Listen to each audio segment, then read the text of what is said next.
So yesterday I was just walking through a grocery store getting some groceries. Excuse me, is this a free donor sample? Oh yeah. But suddenly there was this like 6 foot, maybe 6'7" guy standing next to me, and seeing his huge build, I was like, hey bro, you want something? Okay, never mind. Literally, I felt insecure just standing next to him, so I did what every brave man would do. I love the free sample area. I mean, maybe that guy wanted the free donut sample too, right? And it's not like I even like donut. I just ate 5. And then I started talking to myself. Damn, he's so tall. Did he forget to stop growing or something? And that's when I got the idea for this video.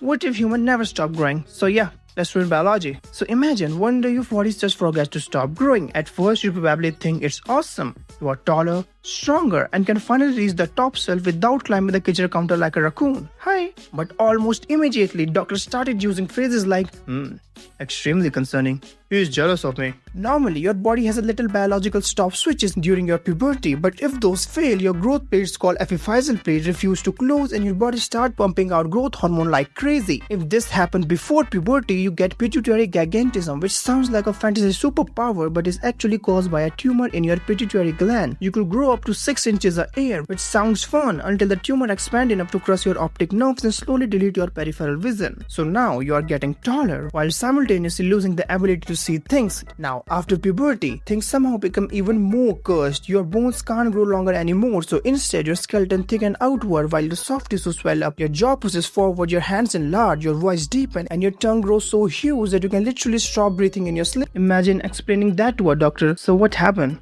I lost a fight against my tongue yesterday night. Meanwhile, your heart is having the worst panic attack in medical history. Every extra inch of body needs more blood, so the heart muscle thickens to keep up. But for the sake of this video, let's pretend modern medicine somehow patches all of this together and allows you to continue, because now we run into something even worse than biology. Physics. Yeah, specifically Galileo's square cube law. If linear size scales by lambda, then area is proportional to lambda to the power 2 and volume proportional to lambda to the power 3. Basically, if your height doubles, your surface area only increases 4 times, but your mass increases 8 times. Problem is that your weight increases way faster than your skeleton ability to support it. Your mass scales with the cube of your height, but the thickness of your bones only scales with the square, which creates a really unfair situation where every extra inches make your body disproportionately heavier without making your bones proportionally stronger. Human bones can only handle so much pressure before it snaps, and cortical bone maxes out at around 205 megapascals. So let's say you scale yourself by a factor of 2. You become about 3.6 meters tall, which honestly still sounds survivable until you realize your mass increases 8 times. Suddenly you weigh around 640 kgs and the stress on your leg bones doubles. Your joints start grinding themselves apart so quickly that walking without heavy mechanical braces become basically impossible. Every step feels like your skeleton is filing a formal complaint against you. Your Honor,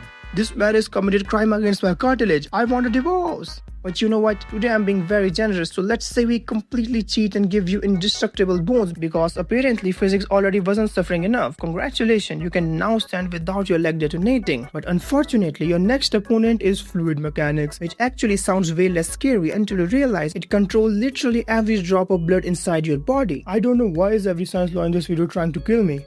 Hydrostatic pressure increases with height and it follows this relationship, pH equal to rho GH. So if your brain sits around 6 meters above your heart, your body will need a blood pressure of roughly 200 to 250 millimeters of mercury just to stop you from blacking out. While your heart is desperately forcing blood upward, gravity is simultaneously drawing a huge amount of it downward into your legs. The pressure inside the tiny capillaries in your feet shoots past 150 millimeters of mercury, and at that point your blood vessel basically start leaking fluid. The movement of the fluid follows something called the Starling-Landis equation J.